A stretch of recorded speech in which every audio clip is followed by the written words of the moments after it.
You're listening to Catholic Sprouts, the daily podcast for Catholic kids that strives to plant seeds of faith.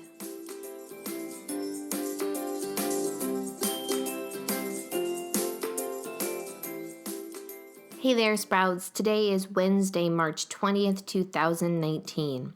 This week on the Catholic Sprouts podcast, we are talking about Jesus Christ, particularly about the beginning of his public ministry. On Monday, we talked about his baptism, and Tuesday, we talked about the temptation he faced during the 40 days he was in the desert.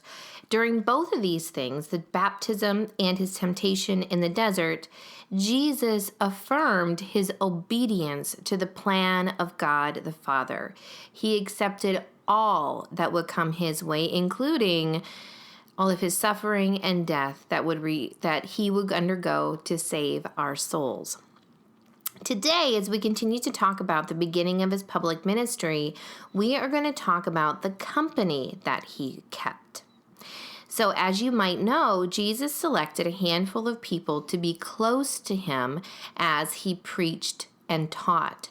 Many people gathered around him to learn from Jesus. Many people, huge crowds, thousands of people, we are told. However, he had a small group of people that he kept close to him, that he trained specially, and that he sent out to preach on his behalf. We call this group the Apostles.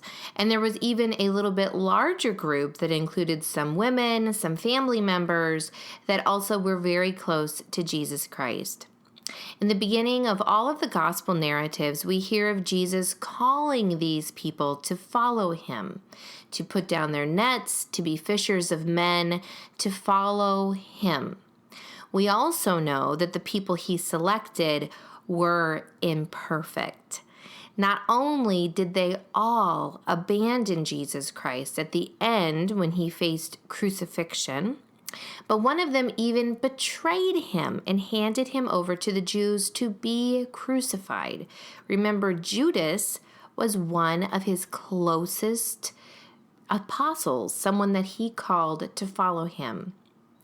So today, before we dig into all of these men and women that followed Jesus Christ very closely, we are going to talk about something that is important to remember. Even though Jesus was part of a family, even though he had friends and apostles, Jesus Christ was very much alone during his life. Now, why do I say this? Of course, he spent time alone in prayer. Yesterday, we talked about the 40 days that he spent in the desert alone. But we also hear that he's oftentimes surrounded by huge groups of people. So he's not actually alone. Jesus Christ was alone in the fact that no one really understood him and no one really believed in him except maybe his mother. No one believed in him the way that they should have believed in him. So he was in a real way alone. No one really saw where all of this was headed. Remember, we talked about how during the baptism and during the temptation in the desert, Jesus knew. Jesus was God. Remember, he is fully God. He could see where all of these things were heading. And at the moment of his baptism and when he rejected the temptation of Satan in the desert, he said yes to the entire plan. Now, he didn't go into detail with his apostles that he would be crucified and that he would be raised from the dead. He didn't go into detail with them. And so no one really knew where all of this was headed except Jesus Christ. And he was very much alone in that suffering as all of these events unfolded.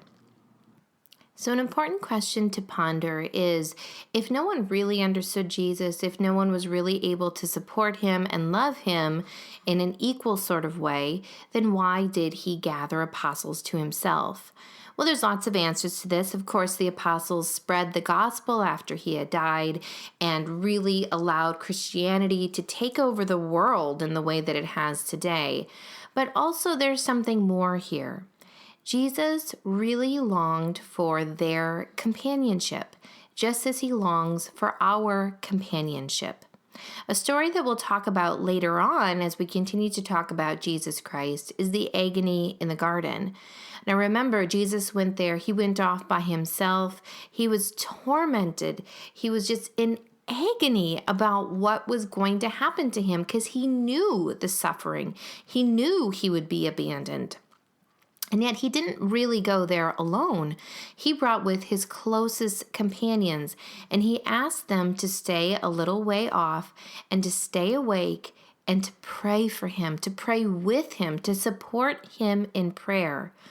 Of course, they were imperfect just as we are imperfect, and they fell asleep. But Jesus repeatedly went to them and asked them to stay awake, to be with him. So remember, even though Jesus endured the level of suffering that we cannot even imagine, he endured that alone. Just like he wanted the apostles in the garden with him to support him, to be his companions and his support, he wants that from us too. And here, Sprouts, is my challenge for you. Remember that Jesus was very much alone in this world, but he wanted the companionship of people, just like he wants the company of you. And the way that we give company to Jesus Christ is through prayer. So spend at least 5 minutes today, my friends, with Jesus. Tell him the thoughts of your heart. Gaze at a picture of him on the crucifix, whatever it might be, but just in a very real way, strive to be with Jesus, remembering that he values your presence, he values your company, and he is really there with you. That's it for Catholic Sprouts today. We'll be back tomorrow, but until then, continue to grow in your faith and truly sprout into the beautiful creation that God intended you to be.